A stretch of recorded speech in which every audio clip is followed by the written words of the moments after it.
Con la doppia inaugurazione delle gallerie Carso e Montedoro si apre al traffico il raccordo Lacotiscia-Rabuiese che insieme al tratto Catinara-Padriciano è strategico elemento di collegamento dell'ormai completata grande viabilità triestina con la rete autostradale nazionale ed internazionale attraverso il valico italo-sloveno di Rabuiese sulla direttrice Capodistria-Pola lungo il corridoio 5 Lisbona-Kiev. Ne sottolinea la valenza il presidente della regione Renzo Tondo. A queste due opere che in realtà rappresentano un unicum molto importante, non sono una cosa che riguarda solo la città di Trieste o la provincia o la regione, ma sono un'opera che riguarda tutto il paese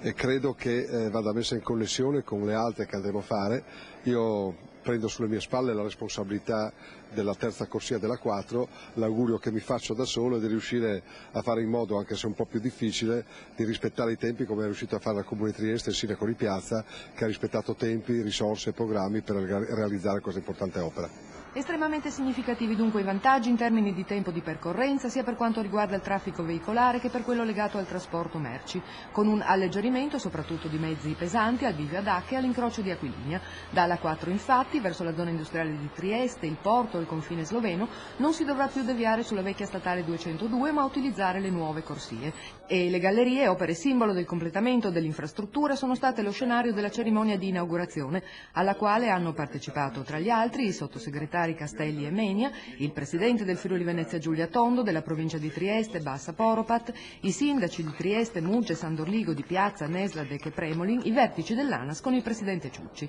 Prima della benedizione impartita dal vescovo Ravignani, il ricordo di Lino Ruffoni, l'operaio di 43 anni che ha perso la vita durante la costruzione dell'opera. Autorità e ospiti, imboccata la galleria, hanno percorso poi il nuovo viadotto della Lacotiscia Rabuiese che, passando a pochi metri dai serbatoi della SIOT, porta alla Montedoro dove si è svolta la seconda inaugurazione.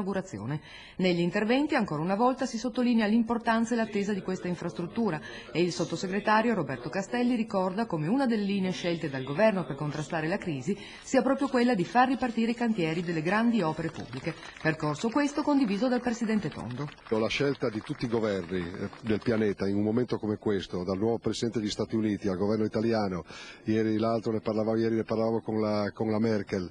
sono gli stessi, cioè in un momento di difficoltà fare in modo che le risorse pubbliche possano essere investite sulle infrastrutture